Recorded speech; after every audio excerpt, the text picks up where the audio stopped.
মুহূৰ্তত লৈ আহিছে অন্য এটা গুৰুত্বপূৰ্ণ খবৰ। মুখ্যমন্ত্ৰী হিচাপে দ্বিতীয়বাৰ দায়িত্ব গ্ৰহণৰ পাছতেই প্ৰথমবাৰলৈ জুবিন ক্ষেত্ৰত উপস্থিত হৈছে মুখ্যমন্ত্ৰী ডক্টৰ হিমন্ত বিশ্ব শৰ্মা। মুখ্যমন্ত্ৰীগৰাকী উপস্থিত হৈ কেইবাটাও বিশেষ মন্তব্য কৰিছে যে জুবিন গাৰ্গক লৈ যাতে কোনেও ৰাজনীতি নকৰে আৰু ৩ কোটি টকাৰ ব্যয়েৰে নিৰ্মাণ হ'ব জুবিন ক্ষেত্ৰৰ দেৱাল। এই মুহূৰ্তত আমি সবিশেষ লৈ অনাৰ চেষ্টা কৰিছো অত্যন্ত এটা গুৰুত্বপূৰ্ণ খবৰ প্ৰতিগৰাকী দৰ্শকৰ বাবে। জুবিনক লৈ যাতে কোনেও ৰাজনীতি নকৰে আমি জনাই যোৱাৰ চেষ্টা কৰিছো প্ৰতিগৰাকী দৰ্শকক। নিৰ্বাচনৰ সময়ত জুবিনতকৈ ৰাজনীতিৰ কথাই বেছি হৈছিল এই মন্তব্য হিমন্ত বিশ্ব শৰ্মাৰ। দিল্লীৰ পৰা পুনে পুনে জুবিন ক্ষেত্ৰত উপস্থিত হ'ল মুখ্যমন্ত্ৰী ডক্টৰ হিমন্ত বিশ্ব শৰ্মা। শপত গ্ৰহণৰ পিছত প্ৰথমবাৰৰ বাবে জুবিন ক্ষেত্ৰত উপস্থিত ডক্টৰ হিমন্ত বিশ্ব শৰ্মা। প্ৰায় ৩ কোটি টকা ব্যয়েৰে নিৰ্মাণ হ'ব জুবিন ক্ষেত্ৰৰ দেৱাল নিৰ্মাণ কৰা হ'ব। জুবিনৰ সমাধিস্থল পৰিদৰ্শন কৰি দিলে বিশেষ নিৰ্দেশনা। এই মুহূৰ্তত আমি প্ৰতিগৰাকী দৰ্শকক ভিজুৱেলৰ জৰিয়তে দেখুৱাবলৈ চেষ্টা কৰিম। এয়া হ'ল জুবিন ক্ষেত্ৰত উপস্থিত হৈছে মুখ্যমন্ত্ৰী ডক্টৰ হিমন্ত বিশ্ব শৰ্মা। দ্বিতীয়বাৰৰ বাবে মুখ্যমন্ত্ৰী হিচাপে দায়িত্ব গ্ৰহণ কৰাৰ পাছতেই প্ৰথমবাৰৰ বাবে এইদৰে উপস্থিত হোৱা দেখা গ'ল জুবিন ক্ষেত্ৰত। আৰু জুবিন ক্ষেত্ৰত উপস্থিত হৈ মুখ্যমন্ত্ৰীগৰাকীয়ে বিশেষ মন্তব্য কৰিছে। দিল্লীৰ পৰা পুনে পুনে আজি জুবিন ক্ষেত্ৰত উপস্থিত হৈছে। ৩ কোটি টকাৰ ব্যয়েৰে নিৰ্মাণ হ'ব জুবিন ক্ষেত্ৰৰ ৱাল নিৰ্মাণ হ'ব আৰু জুবিন গাৰ্গক লৈ যাতে কোনেও ৰাজনীতি নকৰে যি কথা প্ৰথমতেও মুখ্যমন্ত্ৰীগৰাকীয়ে কৈছিলে, পুনৰবাৰ তেওঁ সকিয়নি দিছে যে জুবিন গাৰ্গক লৈ যাতে কোনেও ৰাজনীতি নকৰে। আমি ভিজুৱেল দেখুৱাবলৈ চেষ্টা কৰিছো প্ৰতিগৰাকী দৰ্শকক। আজি জুবিন ক্ষেত্ৰত উপস্থিত হৈছে মুখ্যমন্ত্ৰী ডক্টৰ হিমন্ত বিশ্ব শৰ্মা আৰু কেইবাটাও বৃহৎ মন্তব্য কৰিছে। কিদৰে আচলতে নিৰ্মাণ কৰা হ'ব জুবিন ক্ষেত্ৰ, কিদৰে নিৰ্মাণ কৰা হ'ব সেই সম্বন্ধত মন্তব্য কৰিছে, সেই সম্পৰ্কটো মন্তব্য কৰিছে মুখ্যমন্ত্ৰী ডক্টৰ হিমন্ত বিশ্ব শৰ্মাই। যিটো ৩ কোটি টকা ব্যয়েৰে নিৰ্মাণ হ'ব জুবিন ক্ষেত্ৰৰ দেৱাল আৰু সকিয়নি প্ৰদান কৰিছে যে জুবিন গাৰ্গক লৈ যাতে কোনেও ৰাজনীতি নকৰে। এয়া হ'ল দ্বিতীয়বাৰৰ বাবে মুখ্যমন্ত্ৰী হিচাপে দায়িত্ব গ্ৰহণৰ পাছতেই প্ৰথমবাৰলৈ এইদৰে জুবিন ক্ষেত্ৰত উপস্থিত হৈছে মুখ্যমন্ত্ৰী ডক্টৰ হিমন্ত বিশ্ব শৰ্মা। আৰু নিৰ্বাচনৰ সময়ত জুবিনতকৈ ৰাজনীতিৰ কথাই বেছি হৈছিল এইদৰে মন্তব্য কৰিছে মুখ্যমন্ত্ৰী ডক্টৰ হিমন্ত বিশ্ব শৰ্মাই। আমাৰ হাতত মুখ্যমন্ত্ৰীগৰাকীৰ ভাষ্য আছে, আমি পোনে পোনে ভাষ্য শুনোৱাৰ চেষ্টা কৰিম। লোক সকলোৱে জানে যে আমাৰ লোক নিৰ্মাণ বিভাগে ইতিমধ্যে জুবিন ক্ষেত্ৰৰ নিৰ্মাণৰ প্ৰাৰম্ভিক কাম হাতত লৈছে। প্ৰায় ৩ কোটি টকা ব্যয়েৰে আমি ইয়াৰে বাউণ্ডৰী ৱাল নিৰ্মাণৰ কাম হাতত লৈছোঁ আৰু ওপৰৰ পৰা যাতে মাটি খহি আহিব নোৱাৰে তাৰ কাৰণেও কিছু আমি ব্যৱস্থা হাতত লৈছোঁ। আজি মই এই গোটেই ক্ষেত্ৰখন আমাৰ লোক নিৰ্মাণ বিভাগৰ বিষয়াসকলৰ সৈতে আমাৰ স্থানীয় বিধায়ক তপন দাস আৰু পীযুষ হাজৰিকা ডাঙৰীয়াৰ সৈতে পৰ্যবেক্ষণ কৰিলোঁ। আৰু আমি সমাধিৰ যিটো বাউণ্ডৰী ৱালৰ পিছত সমাধি ক্ষেত্ৰ নিৰ্মাণৰ যিটো পদক্ষেপ তালৈকেও আগবাঢ়ি যাবৰ কাৰণে মই তেখেতসকলক প্ৰয়োজনীয় নিৰ্দেশ দিছোঁ। যি ধৰণে আমি আমাৰ এটা ভাল পৰিকল্পনা কৰি ইয়াক যাতে এটা আমি সুন্দৰ সমাধি ক্ষেত্ৰলৈ জুবিন ক্ষেত্ৰলৈ ৰূপান্তৰ কৰিব পাৰোঁ আৰু তাৰো ইতিমধ্যে প্লেনিং আৰম্ভ হৈছে। মই ভাবোঁ যে বাউণ্ডৰী ৱালখন হোৱাৰ পিছতে আমি এই কাম হাতত ল'ব পাৰিম। মই পুনৰবাৰ জুবিন গাৰ্গৰ স্মৃতি বা তেখেতৰ প্ৰতি মই বিনম্ৰ শ্ৰদ্ধা জনাইছোঁ আৰু অসম চৰকাৰে এই সমাধি ক্ষেত্ৰখন নিৰ্মাণৰ বাবে আমাৰ যি সংকল্প সেই সংকল্প অব্যাহত থাকিব আৰু আমি ইয়াক সুন্দৰ কৰি নিৰ্মাণ কৰিম। জুবিন গাৰ্গৰ এই সমাধি ক্ষেত্ৰখন স্থান নিৰ্বাচন কৰোঁতেও মই নাই বুলি ইয়াতে 15 বাৰতকৈ বেছি আহিছোঁ আৰু এই স্থানখনতে জুবিনৰ শেষকৃত্য বা অন্তিম যাত্ৰা হওক তাৰো ব্যৱস্থা কৰিবৰ কাৰণে আমিয়ে ইয়াত আছিলোঁ। কিন্তু পিছত ৰাজনীতিৰ লগত জড়িত মানুহসকলে ইয়াক লৈ ইমান ৰাজনীতি কৰিলে যে এটা সময়ত ইয়াত আহিব বেয়া লগা হৈ গ'ল, কাৰণ ইয়াতে জুবিনতকৈ ৰাজনীতিৰ কথা বেছি আলোচনা হোৱা আৰম্ভ হ'ল। আৰু মই জানিছিলোঁ যে ইলেকশ্যন হোৱাৰ পিছত লাহে লাহে ৰাজনীতি শেষ হ'ব আৰু জুবিনৰ যি আচল যিটো মানুহ বা আচল যিটো চৰিত্ৰ, আচল যিটো সত্তা, আচল যিটো শিল্পী মন সেইটো নিজে নিজে প্ৰকাশ হ'ব। আৰু আজি মই অনুভৱ কৰোঁ যে লাহে লাহে মানুহে জুবিনৰ স্মৃতি কেনেকৈ জীয়াই ৰাখিম, সংগীত কেনেকৈ জীয়াই ৰাখিম, তেওঁৰ অৱদানসমূহক কেনেকৈ জীয়াই ৰাখিম মানুহে তাৰ বিষয়ে আলোচনা কৰিব। ৰাজনীতি শেষ হ'ল আৰু মই ভাবোঁ যে ভৱিষ্যতেও যাতে জুবিনক লৈ মানুহে ৰাজনীতি নকৰে, যাতে জুবিনৰ আচল সত্তাটো জীয়াই থাকিব পাৰে। কাৰণ মই নিজে অনুভৱ কৰোঁ, যিমান মানুহে জুবিন ক্ষেত্ৰত আহি ৰাজনীতি কৰিলে, সাধাৰণ মানুহৰ কোৱা নাই, যিসকলে ইয়াত বেছিকৈ আহি ৰাজনীতি কৰি আছিল, জীয়াই থকা দিনত তেওঁলোকে জুবিন গাৰ্গক সদায় সমালোচনাই কৰিছিলে। গতিকে এইবিলাক বন্ধু হৈছিল অকল এটা পাৰপাছ লৈ।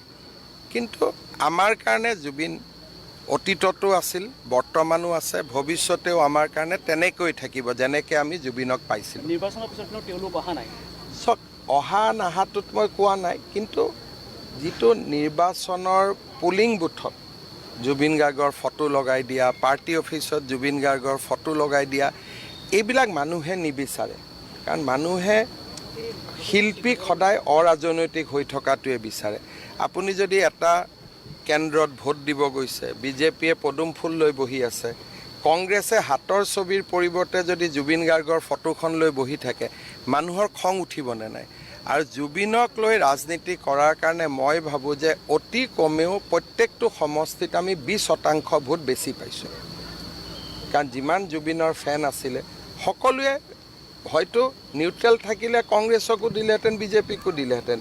কিন্তু যেতিয়া জুবিনৰ ফটোখন লৈ পুলিং বুথত ৰাজনীতি কৰা দেখিলে, মই ভাবোঁ যে শেষ মুহূৰ্তত আমাৰ 20%, 15%, 30% ভোট আমাৰ ফালে যোগ হৈছে। কাৰণ বিজেপিয়ে এটা স্পষ্ট সিদ্ধান্ত লৈছিল যে আমি জুবিনক লৈ ৰাজনীতি নকৰোঁ।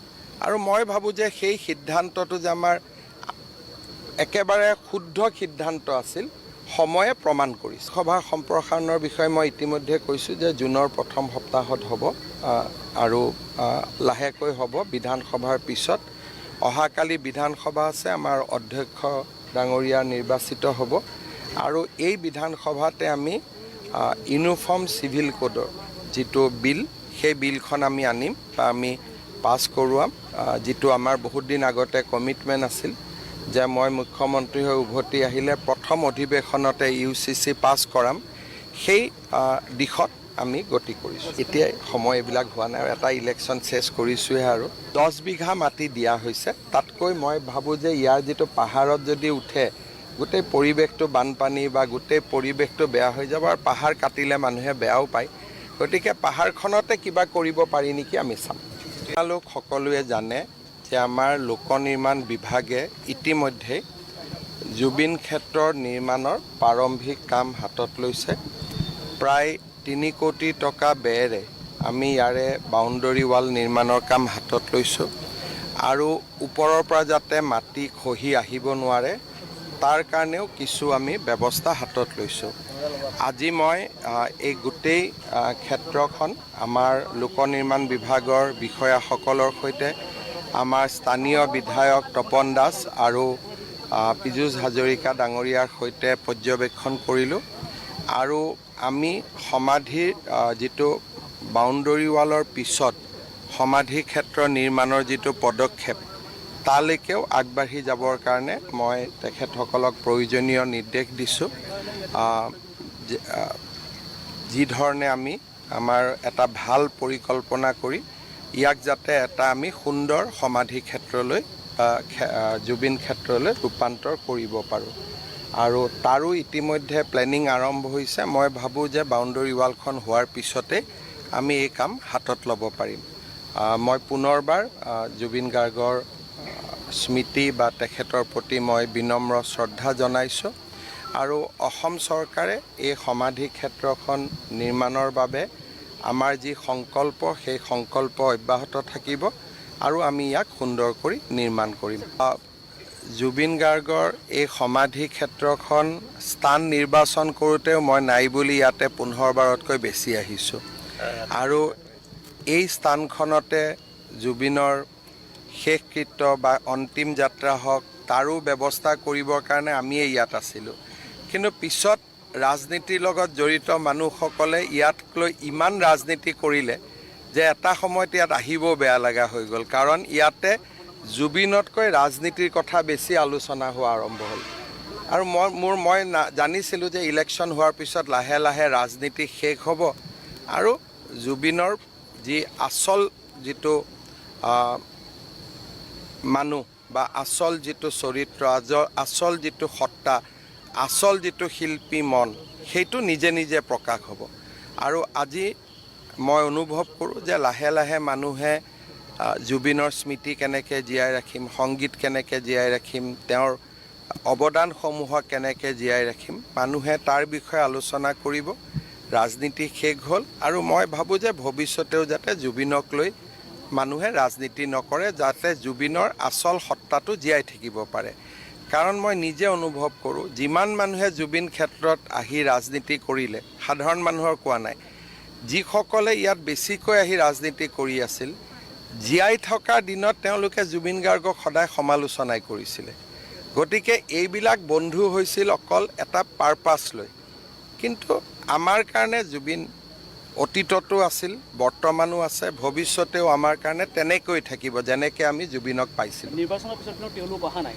চব অহা নাহাটোত মই কোৱা নাই কিন্তু যিটো নিৰ্বাচনৰ পুলিং বুথত জুবিন গাৰ্গৰ ফটো লগাই দিয়া পাৰ্টি অফিচত জুবিন গাৰ্গৰ ফটো লগাই দিয়া এইবিলাক মানুহে নিবিচাৰে কাৰণ মানুহে শিল্পীক সদায় অৰাজনৈতিক হৈ থকাটোৱে বিচাৰে আপুনি যদি এটা কেন্দ্ৰত ভোট দিব গৈছে বিজেপিয়ে পদুম ফুল লৈ বহি আছে কংগ্ৰেছে হাতৰ ছবিৰ পৰিৱৰ্তে যদি জুবিন গাৰ্গৰ ফটোখন লৈ বহি থাকে মানুহৰ খং উঠিবনে নাই আৰু জুবিনক লৈ ৰাজনীতি কৰাৰ কাৰণে মই ভাবোঁ যে অতি কমেও প্ৰত্যেকটো সমষ্টিত আমি 20% ভোট বেছি পাইছোঁ কাৰণ যিমান জুবিনৰ ফেন আছিলে সকলোৱে হয়তো নিউট্ৰেল থাকিলে কংগ্ৰেছকো দিলেহেঁতেন বিজেপিকো দিলেহেঁতেন কিন্তু যেতিয়া জুবিনৰ ফটোখন লৈ পুলিং বুথত ৰাজনীতি কৰা দেখিলে মই ভাবোঁ যে শেষ মুহূৰ্তত আমাৰ 20%, 15%, 30% ভোট আমাৰ ফালে যোগ হৈছে কাৰণ বিজেপিয়ে এটা স্পষ্ট সিদ্ধান্ত লৈছিল